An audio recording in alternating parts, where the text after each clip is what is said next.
밥 존스 시니어는 1961년에 주님의 부르심을 받았는데 죽기 전 몇 년 병원에 있어야만 했습니다.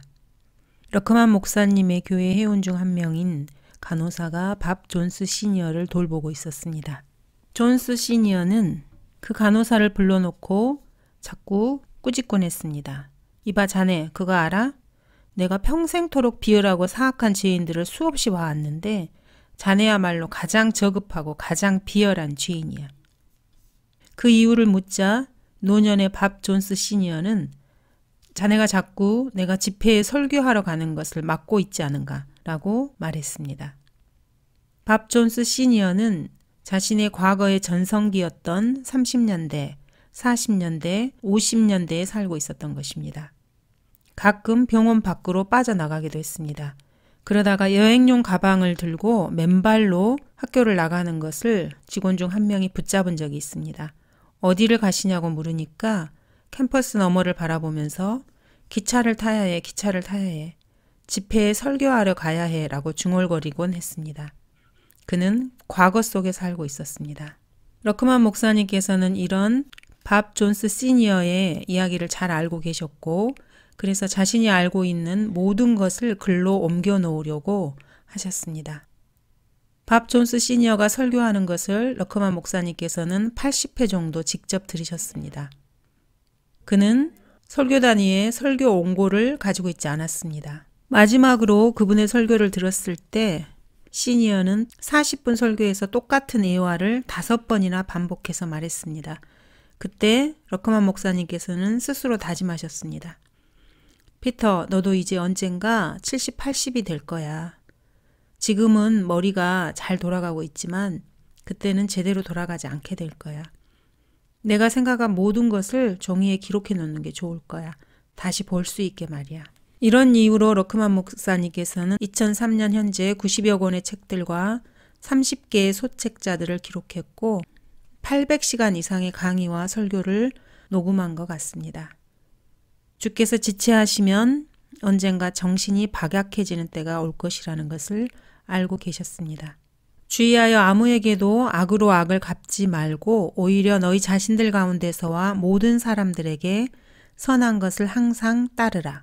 마호메트와 그의 추종자들은 선으로 악을 이기는 것이 아무 소용이 없다고 생각했습니다. 코란은 악에 대해서는 어떤 방식으로든지 자신이 원하는 대로 처리해도 된다고 말을 합니다. 코란에 따르면 복수는 탁월한 것입니다. 개인적으로 복수하는 행위는 탁월한 것이라고 말합니다. 마호메트가 이렇게 말하고 싶었을지도 모릅니다. 내가 그 사람을 죽이지 않고는 그의 돈과 아내들과 아이들을 빼앗을 수 없어. 너희 자신들 가운데서와 이 말씀은 다른 그리스도인들 즉 그리스도 안에 있는 형제들과 자매들을 말합니다. 모든 사람들은 구원받았든 받지 않았든 모든 사람을 의미합니다. 누구에게든지 어떤 사람에게도 악을 행해서는 안 됩니다. 구원 여부와 상관없이 모든 사람에게 오직 선한 것을 따라야만 합니다. 지금은 마지막 때이고 현재 미국 내의 모든 뉴스 미디어 언론사들과 방송국들은 선과 악의 개념이 없는 실용적이고 인본주의적인 상대주의자들이 점령하고 있습니다. 그들은 자신들의 철학대로 뉴스 기사를 작성하고 보도하고 자료 사진을 내보내고 있습니다. 유치원에서부터 대학원까지의 전 교육 과정에 걸쳐 선과 악의 개념을 무너뜨리고 있습니다. CBS, MBC, ABC, CNN 등 방송 매체와 언론 매체가 규정하는 악이라고 하는 것은 변태 성욕자, 낙태론자, 교황, 모슬렘, 흑인 범죄자, 진화론자 등 영화배우 이런 자들에게 이의를 제기하는 것을 악으로 규정하고 있습니다. 다음은 현대인의 전형적인 관조입니다. 어리석은 여류 예술가가 쓴 것입니다. 한번 들어보세요. 틀린 것이 옳은 것이고 옳은 것이 틀린 것이다. 만약 그대가 일관성 있게 틀린 것을 고수한다면 그대는 아름답고 정확하게 옳게 되는 것이다. 당신이 틀리다는 것, 바로 그것이 중대한 것이다. 일단 당신이 틀리다는 것이 자신의 가치라는 사실을 알게 되면은 당신은 무한한 자유를 만끽할 것이다. 범죄자들과 변태 성욕자들, 모슬렘교, 카톨릭들이 갖고 있는 신념입니다. 사탄교의 창시자라고 할 수 있는 엘리스터 클롤리는 자신을 짐승, The Beast라고 불렀습니다. 그가 따른 교리 또한 이것이었습니다. 그는 섹스에 미친 영국인 양성애자로 살았습니다. 아무에게도 악으로 악을 갚지 말고 오히려 선한 것을 항상 따르라. 항상 기뻐하라. 쉬지 말고 기도하라. 설명이 필요 없는 본문입니다. 헬라어 원문으로 따지자면은 항상 기뻐하라는 16절은 신약에서 가장 짧은 구절입니다. 성령을 소멸하지 말라. 성령께서 여러분 안에 일하실 때나 교회의 회중이나 다른 사람 가운데서 일하실 때 성령의 역사에 찬물을 끼얹지 말라는 말씀입니다. 20절 예언을 멸시하지 말라는 말로 미루어 볼 때 성령을 소멸하는 행위는 다른 사람들, 특히 지옥교회에서 성령의 역사를 중단시키는 언행을 하는 것과 관련이 있습니다. 성령을 소멸하는 예는 다음과 같습니다. 고린도전서 14장을 보겠습니다. 피리나 하프같이 생명이 없는 것들일지라도 소리를 낼 때 그 소리를 구별하지 아니하면 피리를 부는 것인지 하프를 타는 것인지 어떻게 알 수 있으리요. 그러므로 내가 그 말의 뜻을 알지 못하면 말하는 그 사람에게 나는 야만인이 되고 말하는 그 사람도 나에게 야만인이 되리라. 그렇지 않고 만일 내가 영으로 축복하면 내가 말하는 것을 깨닫지 못한 채 자리에 앉아있는 그 사람은 내가 무슨 말을 하는지 이해하지 못하는데 어떻게 너의 감사에 아멘할 수 있으리요. 그러나 교회 안에서는 1만 마디에 알지 못하는 방언으로 말하기보다는 차라리 나의 지각으로 5마디 말을 하여 나의 말로 다른 사람들을 가르칠 수 있기를 원하노라. 그러므로 만일 온 교회가 한자리에 함께 모여 모두 방언들로 말을 하게 되면 배우지 못한 사람들이나 믿지 않는 사람들이 들어와서 너희가 미쳤다고 말하지 아니하겠느냐.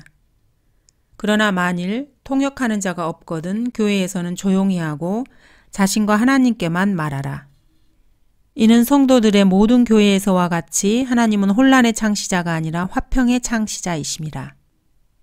그러므로 형제들아 애언하기를 열망하고 방언들로 말하는 것을 금하지 말라. 21절 모든 일을 시험하여 보고 성경과 관련된 논쟁에서 이 명령에 순종해야 합니다. 현대 성경들을 구할 수 있으면은 성경 구절들을 한글 킹제임스 성경과 비교해 보는 것도 좋습니다. 그래서 과연 어떤 성경이 건전한 말씀이고 변개된 성경인지 쉽게 알 수 있을 것입니다. 성경은 모든 일을 시험하여 보라고 말씀하십니다. 검증도 해보지 않고 아무거나 믿어서는 안 됩니다.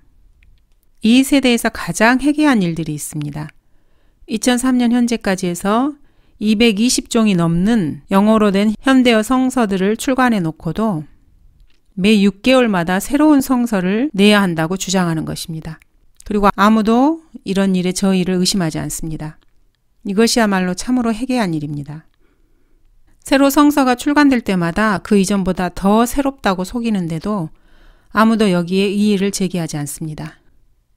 1886년부터 2003년 현재까지 220종이 넘는 성서들이 나온 것은 220번 이상의 한심한 성경 왜곡이 있어 왔다는 사실입니다. 계산을 해보면 매 6개월마다 바로 직전에 출간된 성서를 다시 수정해야 했다는 그런 뜻입니다. 그러면서 모두가 한결같이 사람들이 성경을 더 잘 이해하도록 돕는다고 말을 합니다. 변개된 성서들을 만들어내는 자들보다 더 이선적인 자는 세상에 없습니다.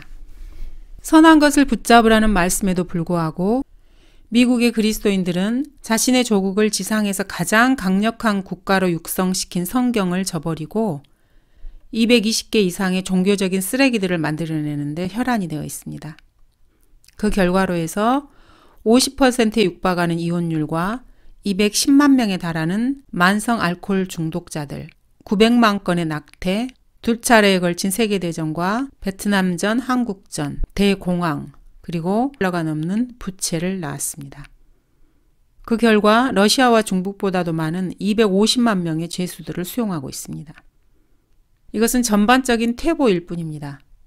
교육계에도 자격이 없는 학교 교사들과 대학 졸업자들이 학교를 무법천지로 만들고 있습니다.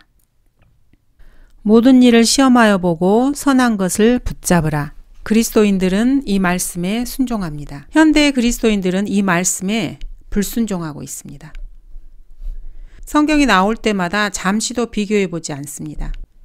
성경 검증은 마치 가짜 지폐와 진짜 지폐를 비교해 보는 것과 같습니다. 진짜 지폐를 세밀하게 공부해 보면은 가짜 지폐를 단번에 알아낼 수 있습니다. 22절, 악은 어떤 형태이든지 피하라. 1880년 이후의 성서들은 이 구절을 발견하자마자 즉시 삭제시킵니다. 악은 어떤 형태이든지 피하라는 이 말씀이 너무나 날카롭고 양날을 가진 대검과 같아서 하나님의 말씀의 예리함을 보여주는 예라 할 수 있습니다. 킹제임스 성경의 본문은 성경을 변개하는 모든 비평가들과 성서 번역자들의 창자를 찔러 가릅니다. 그들은 이 말씀의 칼에 베어서 피를 흘리고 있습니다. 배교자들은 창자까지 깊숙이 베인 상처를 한 손으로 간신히 가리며 기어이 형태, 어피어런스를 종류, 카인드나 형체 등으로 바꾸어 버립니다. 그렇게 해서 그리스도인의 행동에 대한 가장 위대한 진리 중에 하나를 은폐하려고 합니다.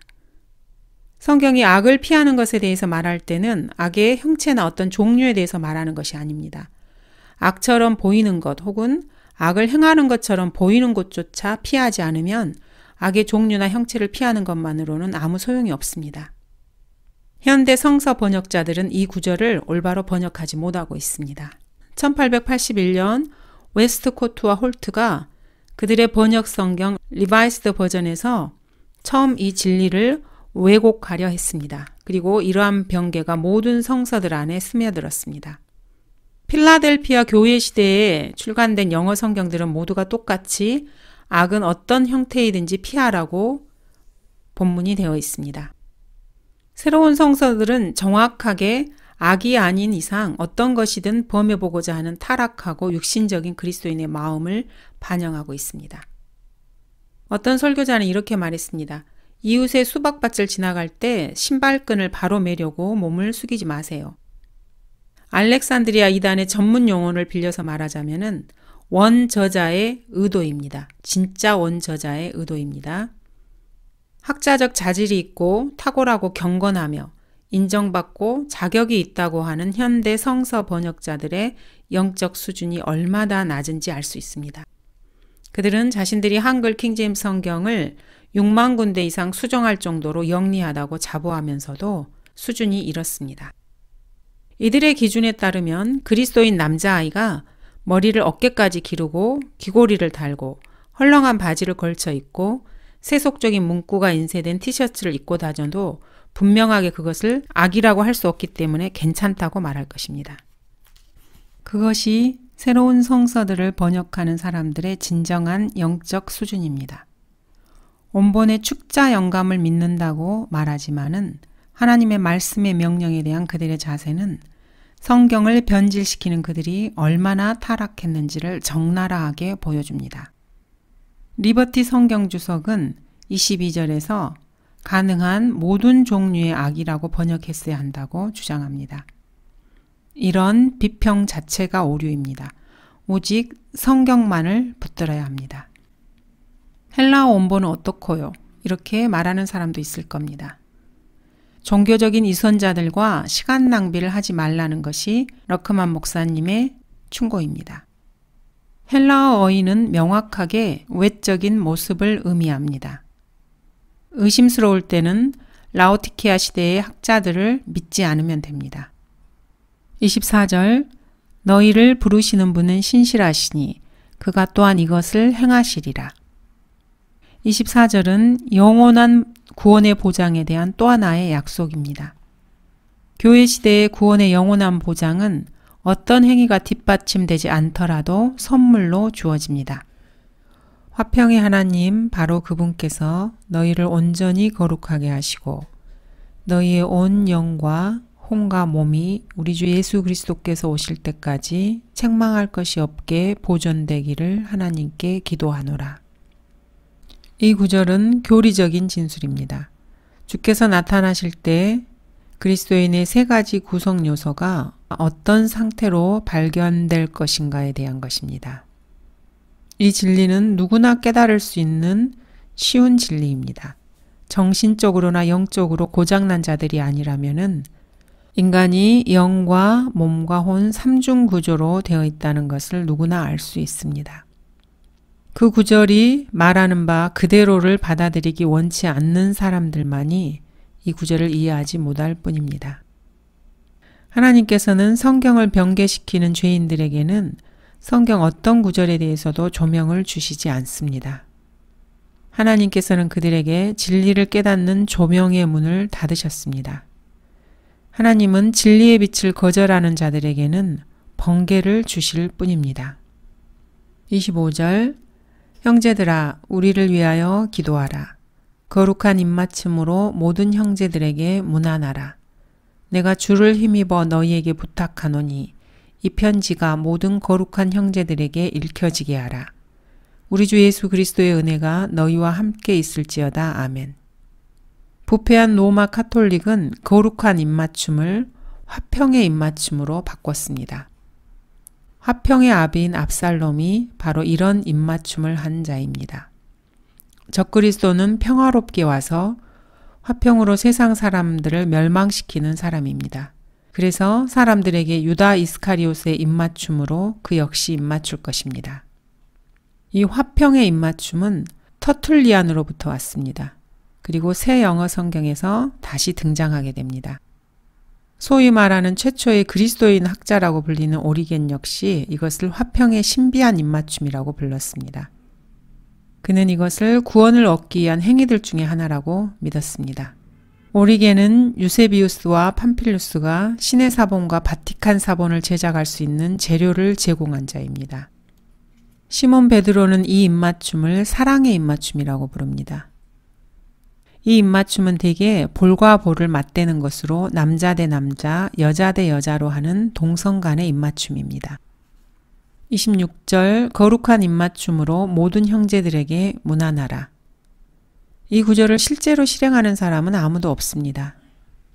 27절 내가 주를 힘입어 너희에게 부탁하노니 이 편지가 모든 거룩한 형제들에게 읽혀지게 하라. 형제들이 거룩하다고 말하고 있습니다. 신약 성경이 거룩하다고 말하지 않는 것들이 무엇인지 살펴보도록 하겠습니다. 성사들, 거룩한 교황청, 교황, 로사리오, 성수, 성체, 온갖 의복, 마리아, 코란, 온갖 절기, 라마단, 메카, 메디나, 로마, 순례 행렬, 무덤과 묘지, 향이나 성배, 초와 성무 이런 것들을 신약 성경은 거룩하다고 말하지 않습니다. 성경이 거룩하다고 부르는 것은 다음과 같습니다. 첫 번째 성경, 하나님의 영이신 성령, 모든 믿는 자들의 제사장직, 변형산, 우리의 손과 우리의 믿음, 구약의 언약과 선지자들, 구약의 신의 산, 하나님의 아들, 사도들, 계명, 하나님의 천사, 하나님 자신. 성경은 단 한 번도 거룩이라는 말을 카톨릭 신부나 교황, 동정녀 마리아에게 붙여준 적이 없습니다. 카톨릭 예식이나 성사, 로마의 교황청은 성경에서 거룩하다고 칭한 적이 없습니다. 메디나, 메카, 라마단, 부활절, 크리스마스 등은 전혀 거룩하지 않습니다. 거룩한 것들의 목록에서 하나님께서는 카톨릭의 촛불, 잔, 성배, 제복, 관습, 성당 건물, 제단, 제단 난간, 카톨릭 전통 등을 모두 다 배제시켰습니다. 데살로니가 전서는 사도 바울이 기록한 첫 번째 서신일 가능성이 아주 큽니다. 그래서 이 서신을 데살로니가인들이 만나는 모든 그리스도인들에게 읽게 하라고 권면하고 있습니다. 초신자가 읽어야 할 첫 번째 성경이 데살로니가 전서인 이유가 바로 그것입니다. 28절 우리 주 예수 그리스도의 은혜가 너희와 함께 있을지어다. 아멘. 이 은혜가 무엇인지는 고린도 후서에서 정의를 내려주고 있습니다. 너희가 우리 주 예수 그리스도의 은혜를 알거니와 부요하신 분이 너희를 위하여 가난하게 되신 것은 그 가난함으로 인하여 너희를 부요하게 되도록 하심이라. 여기서 우리 주 예수 그리스도의 은혜의 진정한 의미를 밝혀주고 있습니다. 은혜, 그레이스라는 것은 그리스도를 희생시켜 베푸시는 하나님의 풍성하심이라는 뜻입니다. 이 은혜는 바울이 쓴 거의 모든 서신 끝을 장식합니다. 히브리서 마지막 구절에서도 이 은혜가 등장하게 됩니다. 감사합니다.